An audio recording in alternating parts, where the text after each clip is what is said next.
Today's episode is brought to you by the Hippocratic Collective.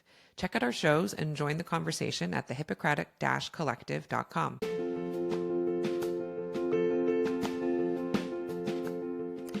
Hello, I'm Joan. I'm a Canadian family physician who also works as a restorative medical educator, facilitator, and coach. I create spaces that rehumanize the work of healthcare.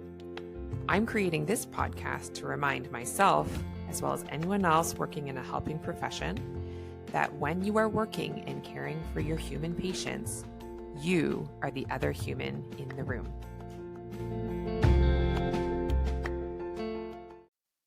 Hello there, healthcare humans. Thank you so much for coming back for another episode of The Other Human in the Room.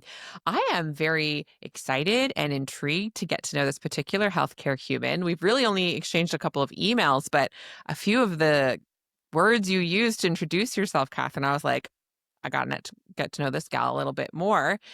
So why don't you introduce yourself to everyone who's listening? Yeah, I'd love to. I'm Dr. Katherine Raffensperger. I am a first-year resident in the psychiatry program in the DC area, and I connected with Joan because I really wanted to talk about my experience, mostly being a MD, MBA dual degree student in medical school, and my interests beyond just the clinical side of medicine. Yes, both of those things intrigued me deeply. Maybe let's start like even pre doing the dual track. Like, have you always wanted to get into medicine, or like what was your journey to get to both med school and MBA school at the same time? Yeah, of course. So definitely didn't have really medicine on the radar. I don't have anyone in healthcare in my family. Had some family friends, who are doctors, but I always like science, creating hypotheses and going out and doing fun things like that, gravitated toward math and science. So in the academic realm, it was kind of a natural fit. But then in high school, I, like many people, get themselves involved in the healthcare system. So I had a bad concussion my freshman year of high school, playing lacrosse. Both my sisters played lacrosse in college, so I thought, I would have a similar route. And from that, I had, post-concussive syndrome, had to do vestibular therapy. I kind of had to take time back in high school even to fewer classes.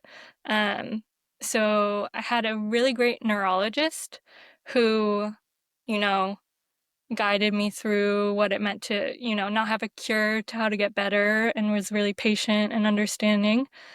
And one day I was just like, oh, can I shadow you, when I started feeling better, and kind of really thought her job was cool and genuine and helpful. So I started shadowing her, and she connected me to other shadowing even high school.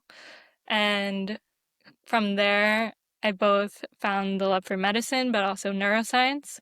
So applying to colleges in high school, my senior year, I think I applied neuroscience across the board with the path to be pre-med, kind of see what happens, see if I stick with it. And I did. I loved it. So I went to University of Miami for my undergrad. Mostly Cool. they offered me a scholarship. They had a great neuroscience program, and it's in Miami, so I said, okay. Yeah, that sounds not too hard. Lovely. I found a really great, experience, both, I think, with a pre-med track, but balancing it with, I was a religion minor as well, did some marine science. So I always loved balancing not just the science aspect. So I think on that path, when I decided to apply to med school, I was looking for places that had flexibility on, career paths beyond just the clinical side. And from where I ended up, Miami, also after I got in, they let you apply to dual degree programs. Some of them, they have a big MPH program for a 4-year combined program as well.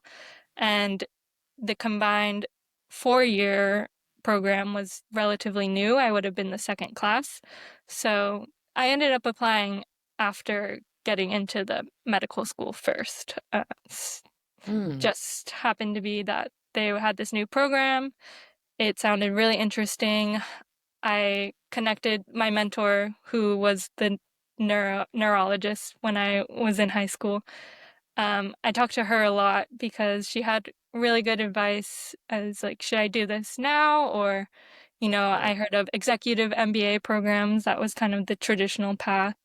Or should I do it in 4 years? That seems pretty aggressive compared to typical 5-year programs or even longer. So, uh, I talked to her and some other mentors, and there was really, why not, see what happens and see if you like it. It sounds like a really unique opportunity. I'm not sure of many other programs in the country. I think there's a select handful that do it in the 4-year track.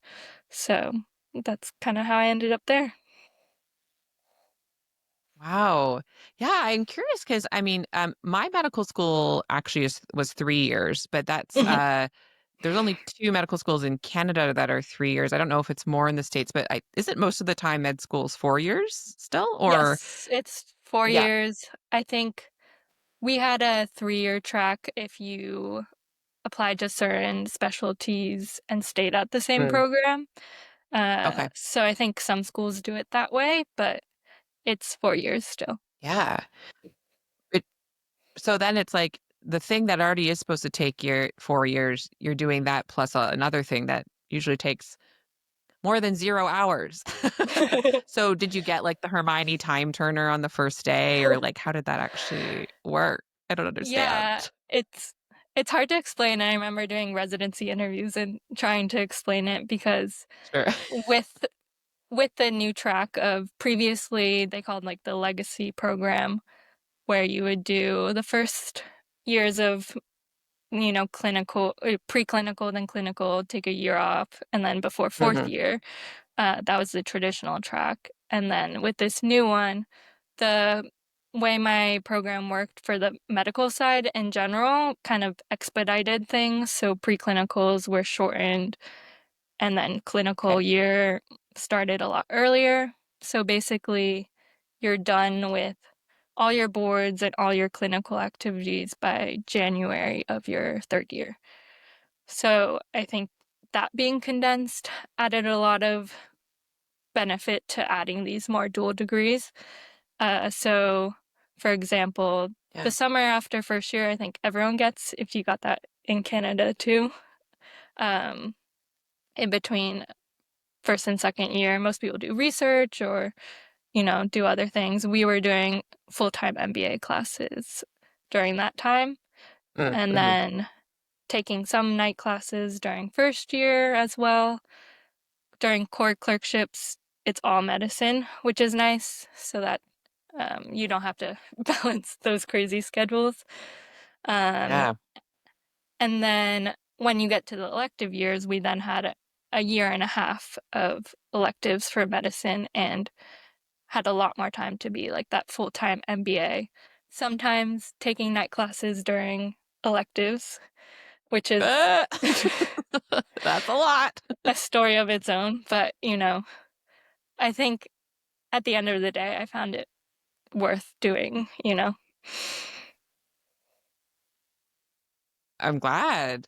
I'm curious. So is the kind of MBA healthcare focus like? Because I mean, an MBA, I've never done one, but I've seen from the outside, there's so many different kinds of business you could study, obviously. Right. So is the idea of this that it's specific for healthcare?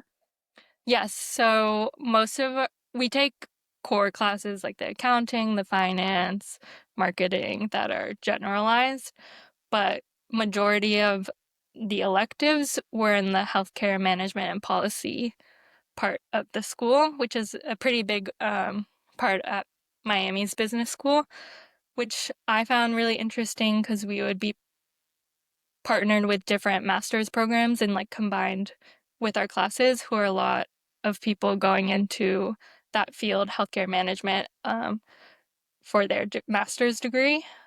So there was a lot of classes Mm. that were strictly healthcare related and marketing for healthcare, economics of healthcare, policy of healthcare. So I think that was an added perk that it was very healthcare focused. Yeah, cool. And so then you went into psychiatry. So Yes. what was the thought process there? I think well, like I said, I studied neuroscience, so the brain Hmm. was by far and away my favorite organ. Uh, and then I guess the few paths that you can go down, neurosurgery, neurology, psychiatry. I loved neurosurgery. I think, the lifestyle might have been not for me personally, Yeah, but sure. I rotated and it was amazing. I just, for me, I don't know how sustainable that would be. And then neurology, I really loved as well. And that was a pretty big toss up. But what psychiatry brought to me was the holistic side of medicine that you can just talk to someone and have really vulnerable conversations, and that's how you're treating them at the end of the day. You don't need all this superfluous stuff. You can just be one on one and, I don't know, be a guide, be a mentor, and be there for people on their struggling with things that aren't visible compared to a lot of other ailments. Yeah. I actually think it's cool that considering like your interest so far and your interest in healthcare policy, that Mhm. then like to me psychiatry does made total sense. Especially I don't know if it's the most, but when I think about some of the issues with how the healthcare system is constructed and also kind of the medical cultural elements, the sort of just traditional cultural elements that are baked in to this is how we've always done things and this is how we treat our bodies Mm. and each other. Yes, they'll show up in the body for sure. So like any kind of physician could see the impact of being a healthcare human. But Mhm. I would posit that psychiatrists would see the impact first. Like, I don't know if this is just like, I haven't seen a study on this, but I'm just imagining, like, in terms of what kind of doctor physicians have to show up and speak to first, it's often a mental health professional. Mhm. Not always, but because of some of the ways that, especially the more toxic or unsustainable or inhuman ways that healthcare is delivered, things like burnout are such a hot topic, Mhm. moral injury, like that kind of stuff. So I'm wondering if having seen those different pieces, are those starting to weave together for you? Like, yeah, how do those things connect in your mind? Yeah, I agree. They're definitely connected, and I do agree psychiatry was pretty natural fit given my interest in more broader systems and how healthcare is introduced to people, and Yeah. just looking more at healthcare delivery in the US specifically. I'd love to hear more about Canada as we keep talking, but you know, learning a lot about how mental health care practices have changed because of policy, even within 50 years, Mm, definitely 100 years. Like, look back at the 1950s and what psychiatry looked like then, what it looked like 30 years ago, and how it's going to advance. There's definitely interest from the policy end that is a lot more prevalent in psychiatry than I think. And it's its own kind of world compared to the yes. rest of the more somatic medicine and how that Yeah. policies impact that. Mm. I'd love to hear a bit. I mean, don't think you have to pull out the PowerPoint presentation or like it's not a book report, but even just some high level like from what you have learned, how has policy shaped the practice of psychiatry in particular? Like what are some of those touch points that have shifted over time? Yeah, so I mean some general highlights is if you look back on mental institutions in the Right. US, how that was kind of everyone was siloed, and even looking at definitions and how that's changed. We use the DSM. It's not a perfect you know, Mm-hmm. Work in progress. algorithm or anything. Yeah. And I think any psychiatrist will say that that's, kind of what we have, but can always be fixed and will always be fixed and will always be changed. So you look at things like homosexuality that used to be part of the Yeah. DSM and how that was treated and people were, siloed in these mental institutions. And that's not that long ago when you think about it. Like Yeah. someone a family member could have been part of that, policy change. And then eventually there was a shift to wanting to do community psychiatry, so freeing up these institutions and placing it to the community to take care, which in theory would be great, but the Mm. reality of that, it kind of shifted towards people not getting the care that they need for various reasons. Probably don't have it on the top of my head, but for various reasons, both policy-wise, numbers-wise, Yeah. financially, all these reasons, people were kind of dispersed. And then the there's a correlation graph that we had in a lecture the other day of kind of incarceration rates in jails Mm. and prison systems with the Right. outflux of, mental health institutions. So that's definitely a factor and stuff that, I'm in my first year of residency and I can't wait to learn more about that and how we plan to improve and always learn about the history first before, Yeah. making anything else. Yeah, absolutely. Um, so from your like having these two coexisting sets of training, right? Mhm. So I often think it would be good for physicians to learn more about business. Certainly, my medical training was almost exclusively clinically focused. I'm a family physician, so part of my residency, they did have like a few kind of lectures and would try and weave in like this is how you manage a practice, etc. But I always had this fantasy of like, oh, imagine if you had a whole separate track that was about business. Mhm. Because there's this funny thing that happens where sometimes physicians we get so socialized to be kind of altruistic that we forget it's also our job. Or it can get kind of like funny that way. Muddled, yeah. Um, yeah, muddled. Mhm. So, how do you think that doing both of those things and learning about those, like those sort of two ways of thinking of the world, if you will, what do you see that bringing to your training now and the way that you view healthcare now? I think it's added so much value, honestly.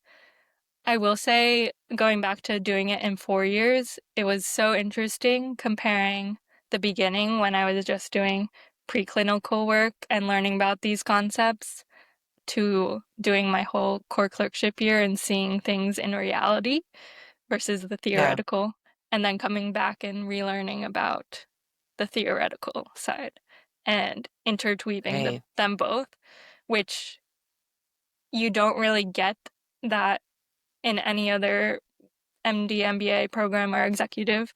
You don't get that naivety at the beginning that I Mm. think we had. Uh, Hmm. and interestingly enough, the old curriculum where they had the gap year to do the MBA, those students overlapped with us in our first year. So they had Mm. done the clinical side already. So in debates, which we did a lot of our group projects and discussions, it was so interesting to see, well, this is what actually happens in the hospital. And, you know, Yeah. we worked at a lot of our med school was at this big public hospital in Miami. And what happens there with all the underinsured and uninsured patients and all that. So I will say the added Right. bonus of doing it in that time span was kind of the timeline of seeing how my thought process grew and changed. Um, but then going Mm. back to other things, I just add so much value to communication styles and kind of the leadership aspect of the MBA.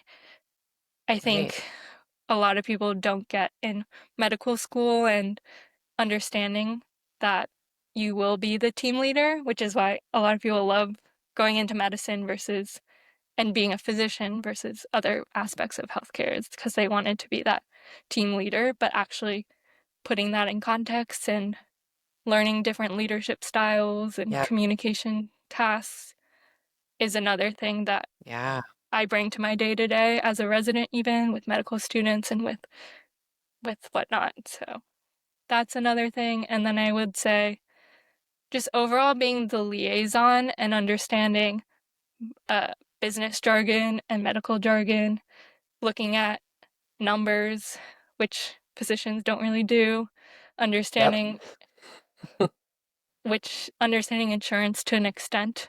I have so much more to learn, but just understanding the basics. I sat down with my co-residents when we were even picking our health insurance and the different options Mm. when we were filling out benefits and explaining to them the different options and why you would pick a certain thing and Mm. all those things that you kind of skip when you're in this world of just A bubble. medicine, I would say. Yeah. Yeah. You got like some adulting life skills, sounds Yeah. like. I would Which say. would be useful and is sort of tragical. You think that you're getting a certain kind of adulting life skills, certainly in the clinical of just like, I don't know, confronting your mortality. Look at all the Mhm. different kinds of humans there are. Like there's lots that you do get in Yes. clinical medicine too. But it is fascinating how it's often only implicit and rarely explicitly taught things like leadership styles. And Mhm. sometimes the most dominant leadership styles are not perhaps the ones that they're recommending that you actually have in MBA school, but are more sort of, again, the oldest dog or whoever, you know what I mean? Where it's like, Mhm. it's a bit, it's not the most modern or collaborative ways of leading a team, sometimes, depending on the setting, Right. And right? Versus if you're the explicitly like, here are the hierarchical. leadership styles, right? The Mhm. hierarchies, yeah, Yes. exactly. And if you don't know better, you can think that's the only method because if that's all Mhm. you've seen like modeled around you. But you could see that and then also be like, oh, but I'm aware there's other ways people can lead Mhm. teams. Isn't this interesting? Mhm. Yeah, I find myself not only when I'm interacting with attendings or mentors looking at what clinical things I can learn from them, but also the leadership aspect, the communication skills, the team dynamics, and kind of nitpicking what type of attending I would want to be one day and Yeah. what I would want to teach med students in the non-clinical world when I have time. So I I love merging the two worlds together, and I found myself being a lot more proactive because of it. Yeah. What would you say? And they don't have to be the ultimate perfect things, but like what comes to mind is some things that you gained in your dual track that you're Mhm. like, I just really wish this was a part of med school curriculum. Like I see from my co-residents or people I know from school, like I wish that everybody learned these skills or these facts or like that this was incorporated into medical curriculum. Yeah, I definitely will say there's some just book facts that we learned in the medical school side on random days, like learning what Medicare and Medicaid is and the different types of Medicare A, B, C, D, E. I remember being like getting a quiz on that. This is all probably foreign for the Canadian I've Canadian heard side. of, yes. Yeah. Yeah, but I think being tested on things versus experiencing the reality side of it is very different. I will say Yeah. there are two things that come to mind that I experienced. One is from the MBA side, and one is from the clinical side. We had opportunities for electives fourth year. I actually took an elective for a month in the pharmacy side of the hospital. Mm. So that really blended the two worlds together because I was sitting on talks about what do we add to formularies and why would we choose this drug over that drug because of price or you know Right. clinical phase trials and how do we pay for that and what's the just all the logistics side. which I found so fascinating. And a few of the med students got to do that, but just integrating more interdisciplinary things or shadowing someone from the administrative side. A lot of the Mm. attendings at academic places have days for administrative roles, sitting in on a meeting or understanding just some of the jargon and lingo that they, learn once they get to a chair role or Yeah. an admin role. So those are things. And then the other thing that I think really rounded out the dual side of my education was me and two of my cohort members, Megan and Becca, I'll shout them out. We participated in a startup accelerator that was hosted by not the MBA Oh, school, but the whole University of Miami in general. And we pitched an idea. They gave us money. We were able to, it was an idea related to healthcare adjacent.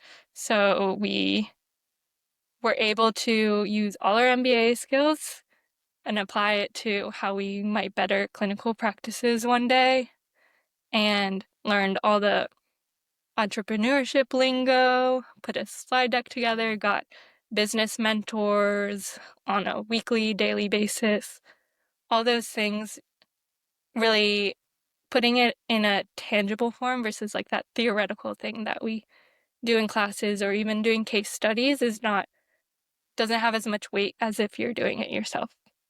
So I would say any med students who are interested in entrepreneurship side of things or have ideas, just looking into how would this actually come to fruition one day, and what what does a budget sheet look like, and what is a cap table, and all these words that you might not have any idea, but you'll learn because there's actual skin in the game, I guess. mm. So did you like form a startup? Like, do you have a secret startup on the So side now? it's still pretty secret, Ooh, because we all you know. we all kind of dispersed to different residencies, so they're both in surgical residencies, probably a lot busier than me. So it's Oh, kind of yeah. still in the works and we'll see how it goes, but just doing the exercise of creating a startup and pitching it at the end of the day in front of real investors and real people is really Wow. a skill that I'm so happy that like that was the capstone of probably everything, and it was all voluntary, but still it put everything together. Yeah.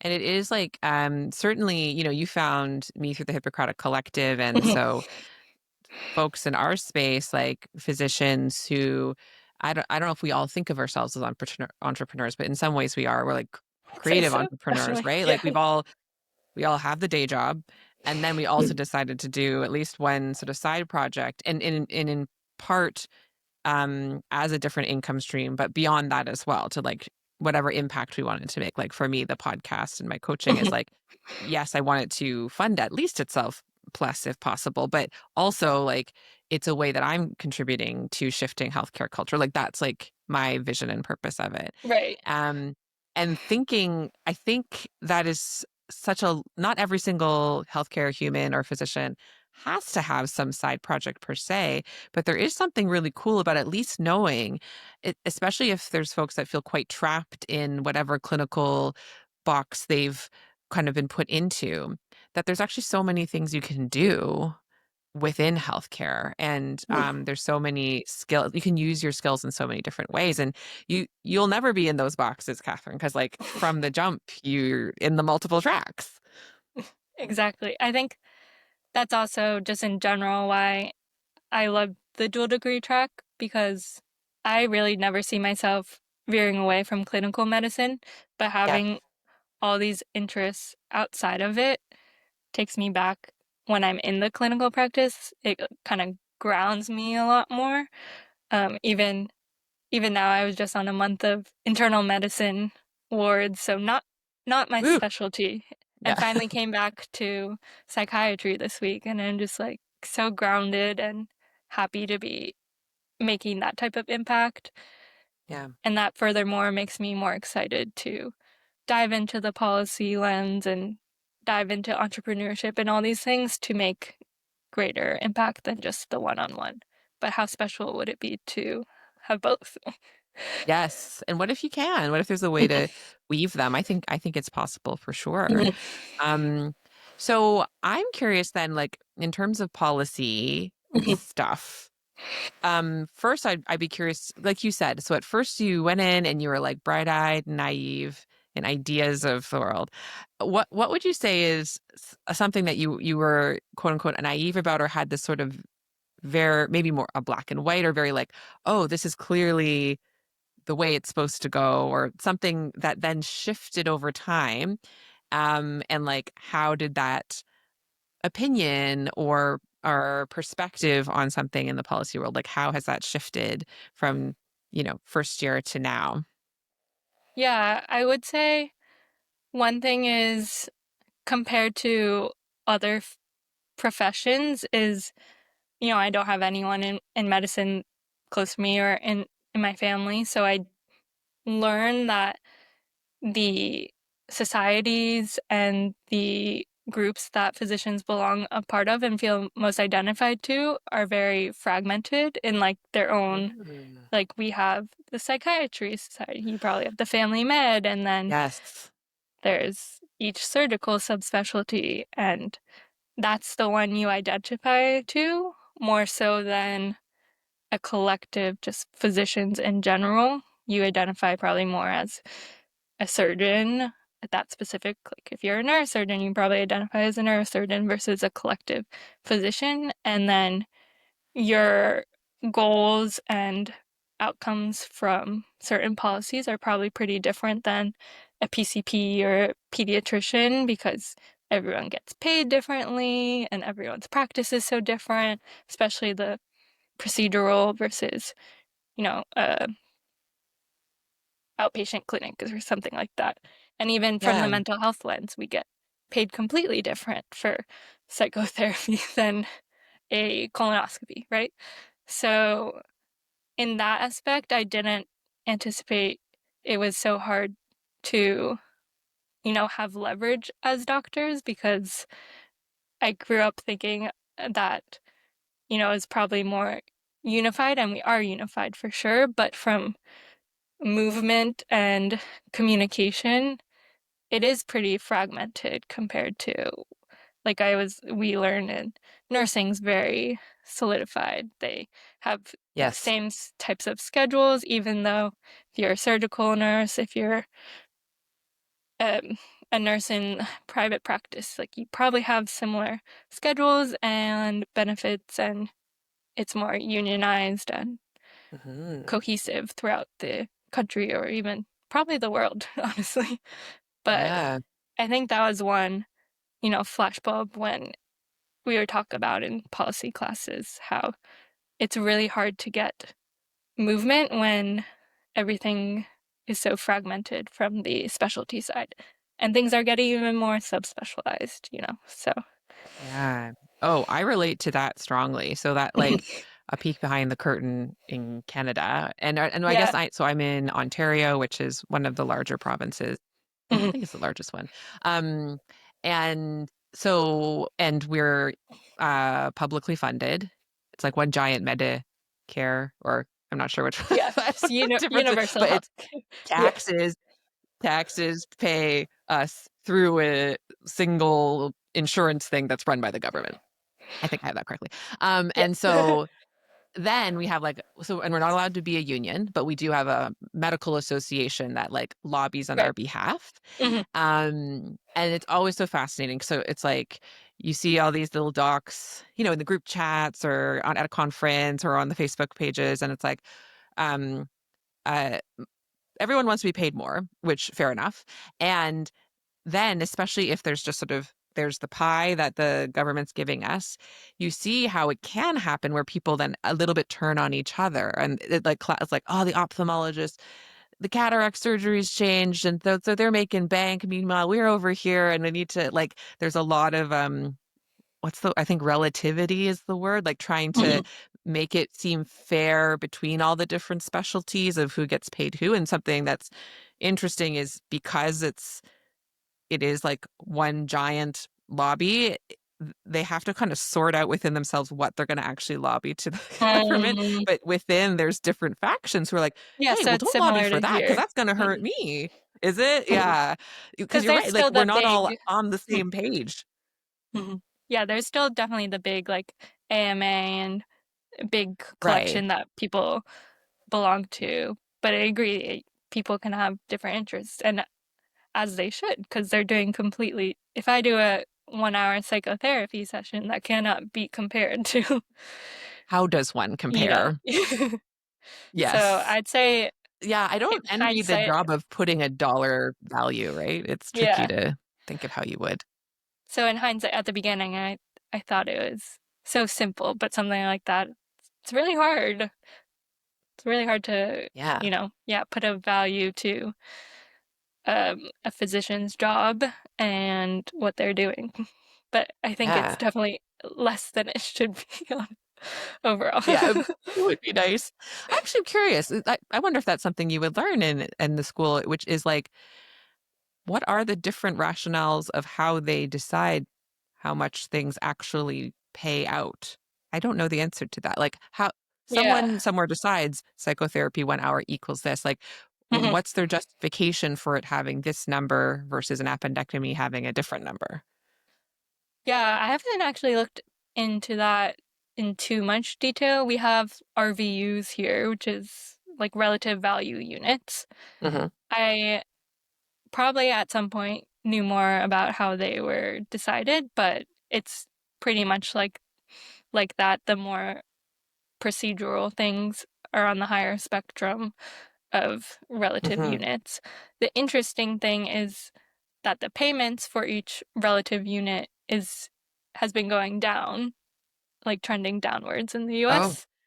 So the logistics and decision making on that, I'm not 100% sure, but it is just interesting. And these things, compared to other jobs, you're in med school and you graduate not knowing how you're getting paid, right? yes. And I still probably Oh, yeah. I don't think anyone probably understands how they're getting paid in I the am, yeah, over 10 years into practice, and I'm still a little bit. I get my statement every month, and I'm like, okay, what does it all mean, honestly? So, yeah, I relate to that. yeah. So that's the other interesting thing. As a Ooh. family medicine provider, are you so there's the one healthcare system in Canada. Mhm. How does that, yeah, how do you guys get paid from that? Do you have 15-minute sessions that, insurance makes you do, or is that solely an American thing these days?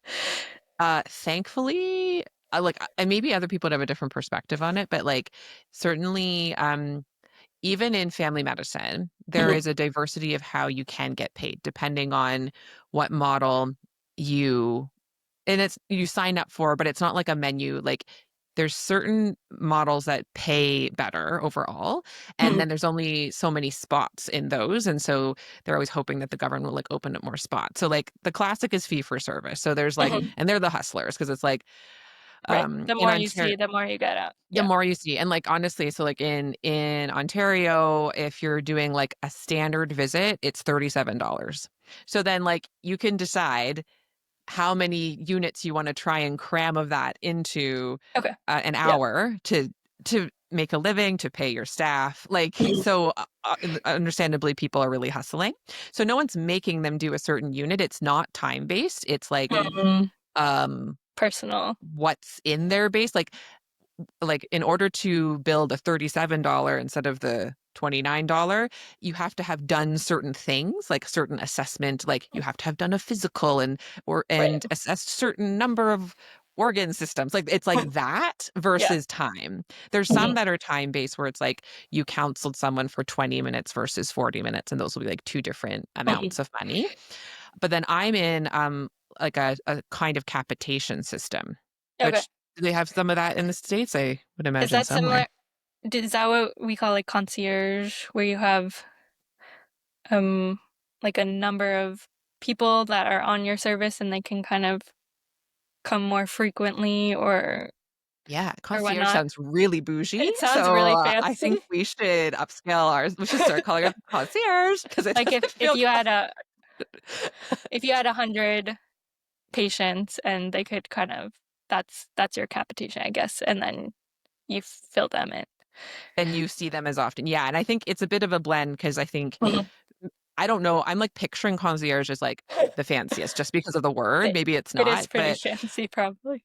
okay, so I would say Yeah. not that fancy because you don't get paid that much per patient, but you have, like, a certain Mm, panel that is rostered to you, like, I don't own, but, like, I have signed on the dotted line, this patient is rostered to me, they've rostered themselves to me, so I am the one who is overseeing their primary care, and I get paid, some of them I get paid, like, $1 a month or something, like, it depends on their mm, age and gender, like, how much I'm paid per month, and, mhm. um, higher complexity like, my patients in their 90s, I think I get paid the most per month, Right. and you get, like, a standard amount per month that's based on your people in your roster, Mhm. and then you also get paid a little bit each time you see them, like, there's a bit of that fee for service, so it's like I think they Gotcha. call it a blended Yeah, that sounds capitation. yeah, that sounds blended. Yeah, I like Yeah. that model.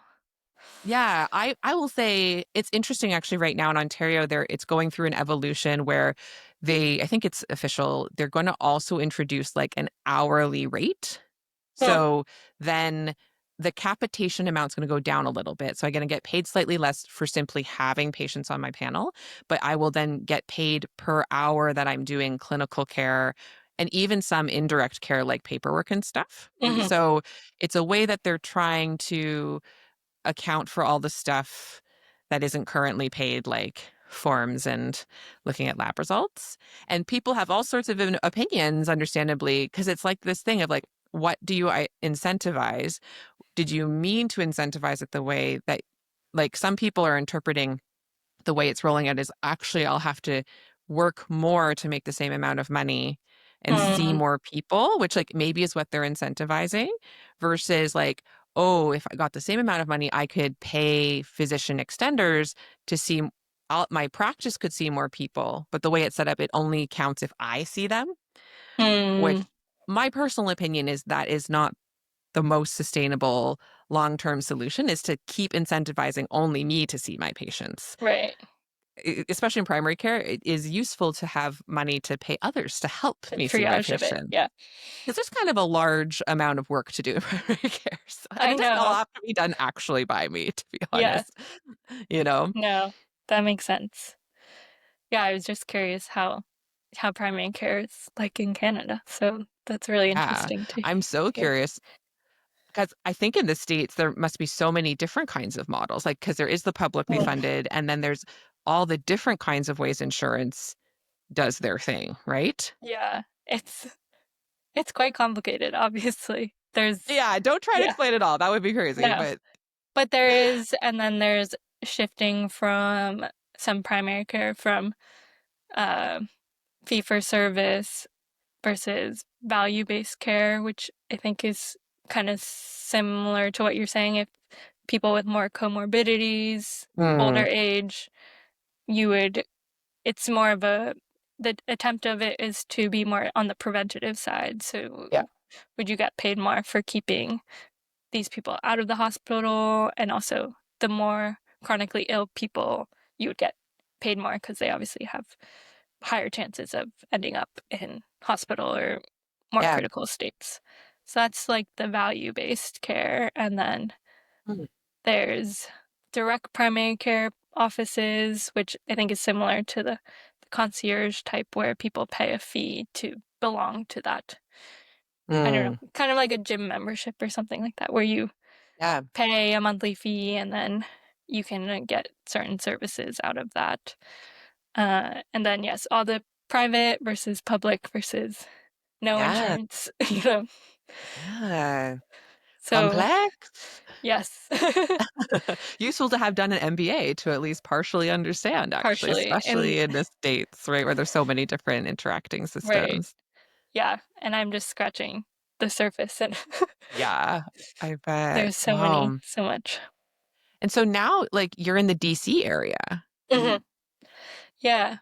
And was that intentional? Because your interest is in policy. Like, are you interested in like doing advocacy government kind of policy work?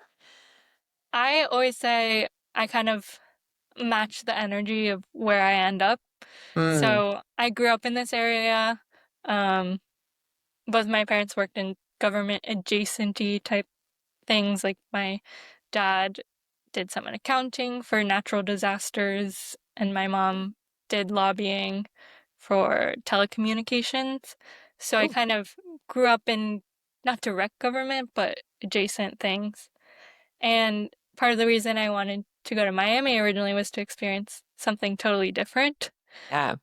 And I find it interesting that now I feel called to come back here. I wanted to be around family and really liked where I end up. But at the end of the day, I was like, oh, where I end up for residency, I'm kind of gonna end up doing whatever that program or that city is kind of really good at because I'm flexible, but and I'll have my interests at the end of the day. That won't change, but take advantage of what I'm being dealt with. So, yeah, I think being here has kind of lit a new spark of keeping up with policy changes. And once I'm done with intern year, I just plan to do more and more once time frees up a little bit more. This is the worst, most intense year, right? That's I've heard from a Yeah. few US learners in particular. But even in Yes. I think most residencies, when you're the bottom you're the first year, Yeah. it's yeah. It's just so much to learn, both from having a job for the first time in so long and from learning your specialty and learning we do a lot of rotations that are not our direct specialty as well. So Yeah. it's all that together. You So just really affirm why you didn't choose those specialties, right? yeah, Yeah. definitely they're great to learn, and happy I'm doing medicine, so I have a good foundation. But Mhm. yeah, I'm happy to be back in Yeah. in my psych world. Lovely. Do you have any like favorite policies that say or like ideas about I'm not saying like do you have a great grand unifying theory that's going to fix all of healthcare? No pressure, you don't have to have that. But like what sort of the things that like interest you the most that maybe you see um your country or the healthcare system going towards or not going towards, Mhm. but you have a hypothesis. This would be a cool thing if more people were amplifying Right. this idea, this policy. Yeah, I can't think of specific things in general right now. I will say, like what I was saying before, that communication is so paramount right now, and Yeah. both from the doctors and physicians having, and anyone in healthcare kind of having leverage and a say, and beyond that, stakeholders in healthcare, so patients and caregivers and all these people who have so much added value, kind of letting their ideas come to the table. I will say with the MBA, that's one of the biggest things I learned is the interdisciplinary aspects and getting more voices in the room. So people that don't have all the same type of thinking and leading to groupthink and just saying this is how it is because this is how it's always been. Hmm. I think more voices and more diverse voices is always like step one of tackling any problem. And then beyond that, I think with the communication is, you know, how get more people to understand if you're paying for a doctor's visit, what is it going towards?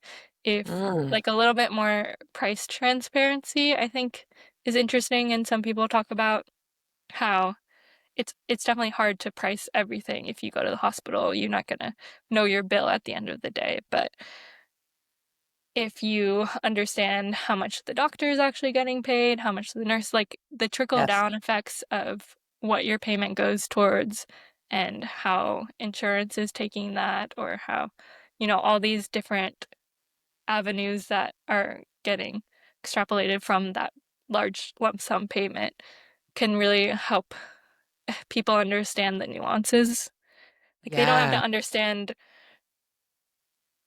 insurance as a whole, as do we even understand Good luck. Yeah. insurance, right?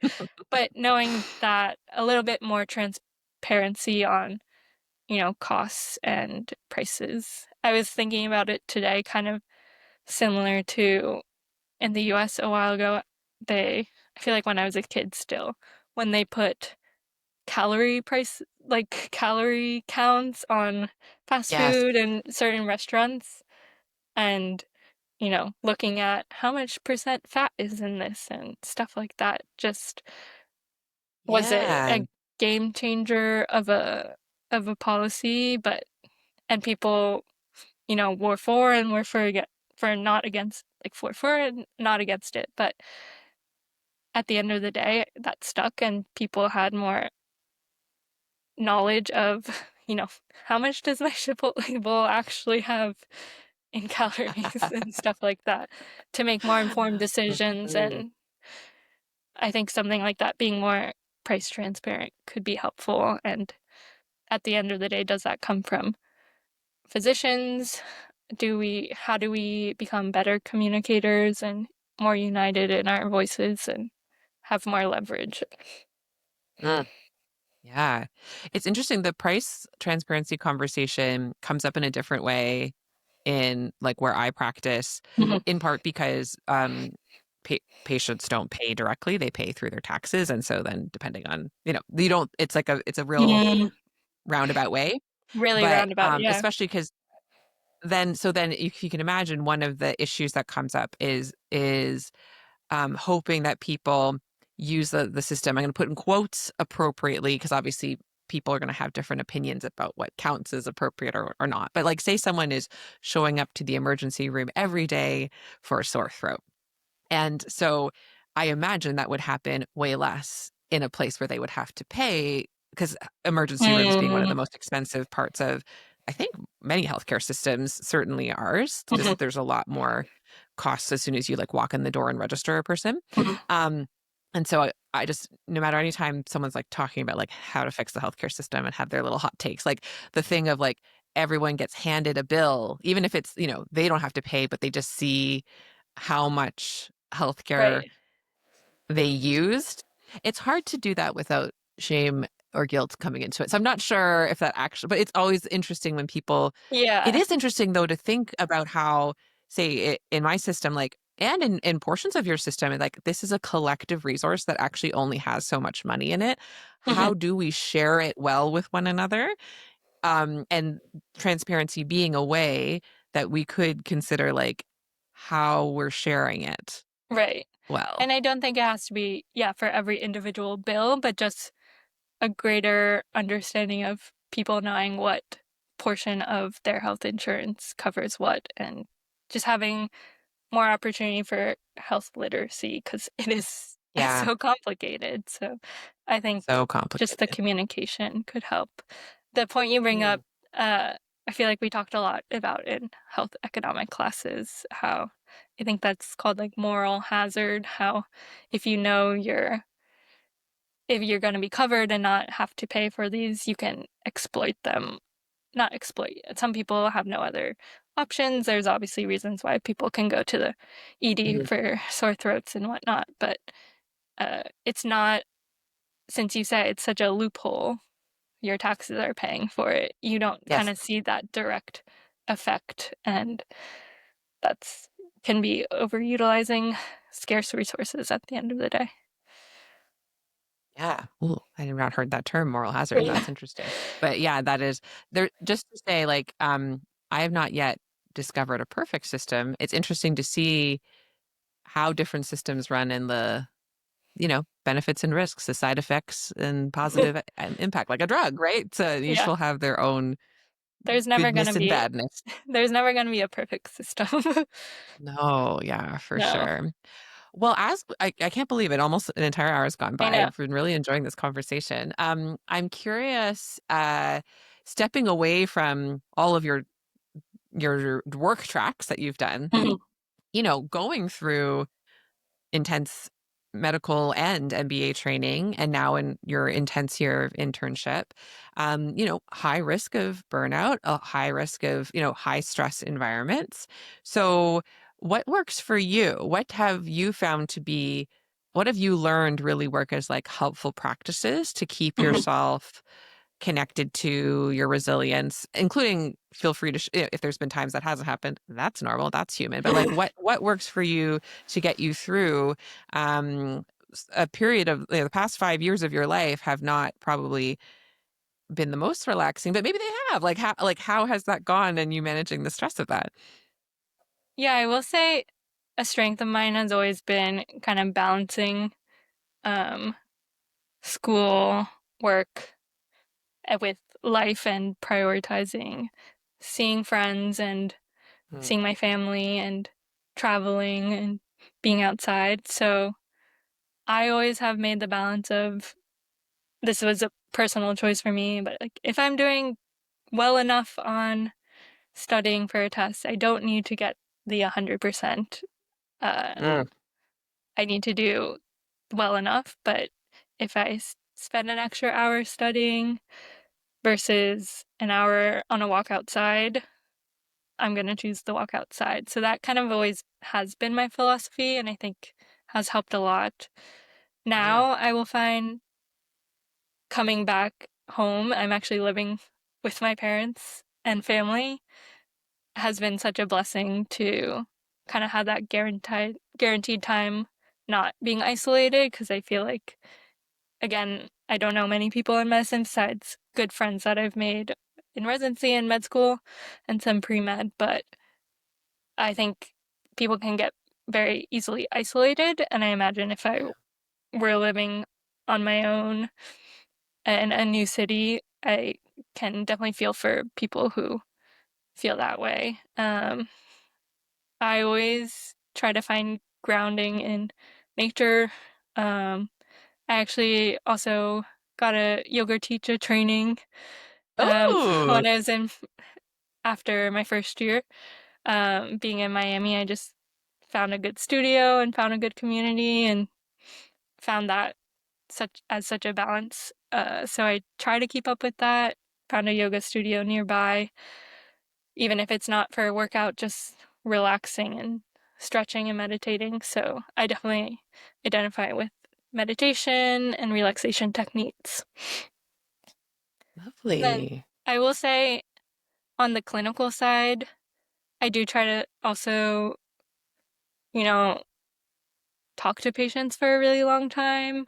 This might Mm. be the psychiatrist in me, but even on like the wards, instead of just, check using a checklist to do, oh, I need to talk to them about this and do the physical exam.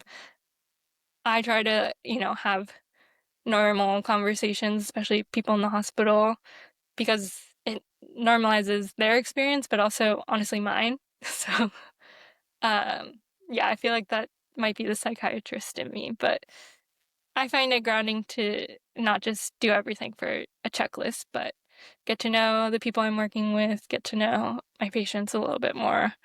Um, Kind of humanizes everything. Hmm. Well, I don't know if you can guess, but I'm down with that strategy as well. That's Can't why guess I that. love family medicine so much is like, Yeah. right? I mean, the name of podcast, but like, yeah, family medicine is at its not best. It can be a real hustle and like grind through the people, fee for service style, which is fair enough if that's the model you're in. But the thing I love best about family is you have so many opportunities to glimpse so many pieces of the person's story over time. So even if it's like, oh, I saw you for strep, and now I'm seeing you for your ACL tear, and then now I'm seeing you, but now I'm seeing you for your mental health because your parents are going through a divorce, right? You know what I mean? Like you get to see over time. And I think I always love meeting folks in psych as well, because I also just think the mental health part of things, I think it's so rich and there's so much there. And you get to hear people's stories in a way that yeah, it's so special. It's such like an honor to have that as like even a profession that you're joining. How cool is that, right? It does feel like an honor. And I know at the beginning you're like, things feel muddled sometimes in medicine between a calling and a job Hmm. and whatnot. But I will say, yeah, psych always feels like an honor to have the ability to share such unique human experiences. Yeah. Well, the last question I usually ask is like considering those listening, and I know we've got folks who've been in practice for a while. We have folks in healthcare who are not physicians, but we also have like a good number of like medical learners. And I Mhm. actually think it'd be neat to hear. So say there's someone who either is right at the beginning, like they're pre-med and they're considering something like this dual track, and or even like later in career and they're considering branching out. Like I still actually think the thought process Mhm. could be quite similar. I Mhm. can imagine sort of the fears that would hold me back is like, oh, it'll be like a bad trade-off, or like if I don't focus on just this one thing, then I won't do it well enough and I won't be as successful as I was going to be. Or like they might have fears related to Mhm. pursuing two passions at once. And so what words of like advice or encouragement would you want to offer to those who notice that they are drawn to a few things at once, and but feel like everyone's like, don't do that, only do the medicine thing. Like, what advice would you have for them? Yeah, I think it's interesting that you were like, there's two paths. I really think of it as a parallel path, like an Mm, interweaving path. I yeah, never thought of the medical side and a business side as separate. I'm really trying to bring the worlds a bit more together. yeah, And if you have passions in, undergrad, if you're pre-med, and I would say stick with those other passions because if you stick to just medicine or I mean everyone there's no shame to being just a doctor at the end of the day. yeah. That's an amazing feat, but I think those other sides will fuel you back to being a better physician or a better clinician because you can kind of intertwine them a bit more. If you're someone who's even thinking about a separate or parallel path, that means there's some sort of spark in you. And for me, Mhm. I wanted to see that through, and it kind of opened up a whole new world. So I don't know. You have to go with your gut, but your guts Eh, it shouldn't be a diverging path. It should definitely be an intertwining one. mm, I love that. I love thinking about how I don't know if everyone actually, if they thought about it, is a bridge person to something like because we all have multiple Mm, parts of ourselves, and it sounds like you're saying, yeah, it's not like pulling in different directions, but you're a bridge between these worlds because you're interested in both of those, and so that means you have something unique to share with both of those worlds and bringing mhm, them together. exactly. I relate to that strongly, so I love that. Yeah, Well, thank you so much for all of your time, Catherine. This was a delightful conversation. And I I feel know. like we also did some like international relations, like teaching each other about I know. our I various was healthcare so systems. That's excited to always hear nice. hear about Canada because it's always a comparison. We always compare, like in textbooks, U.S., London, Canada, and like all the systems. So Yes. I've never talked to someone actually practicing it, so it's exciting. Well, hey, well, and if down the line you're ever like, "Ooh, I need like more boots on the ground information," I'm happy to share. I'm an open book. I have no MBA. So, but I have real lived experience being Exactly. paid in the system. So, if you're No, ever that's interested in that perfect. perspective, you can always hit me up. I love it. Sounds good. Good. So do you have any like public facing thing that you'd want folks to connect with you? A LinkedIn maybe, or yeah, where should people reach out if they're interested in Yeah, chatting with you? I have a few things. So LinkedIn, I love LinkedIn, and that's been a honestly a huge part of the liaison between business and medicine world, connecting with people on Yeah. that. So that's just my name, Katherine Raffensperger. And then I've been trying to build kind of social media and connecting with people on there, and I've loved that. So my TikTok's Raff MD MBA, and I just launched today my Instagram by the same pen name. So Oh my gosh. trying to put everything out there. Hope to start a Substack and kind of do more long form things as well. So stay tuned. So cool. All right. Well, I'll Yeah. make sure to like tag you or collab or whatever Okay. when this comes Sounds good.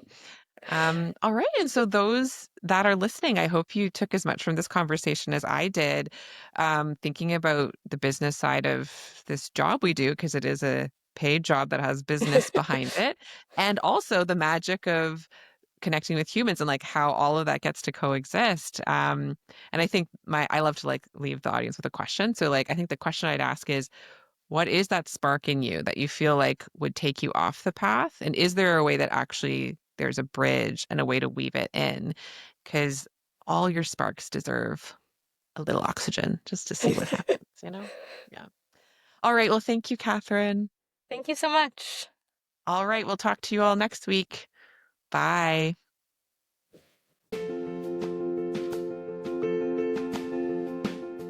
I would love to take this work deeper with you. Visit joanchanmd.com today and discover my growing menu of options for restorative medical education to suit your learning needs. I offer one-on-one coaching, customized workshops, and self-study courses that allow you to connect not only with my work on a deeper level, but also with other healthcare humans just like you. So if you want to start humanizing your work in healthcare to a deeper level and do it in community with others, please visit joanchanmd.com and find those options and what fits you and your life today.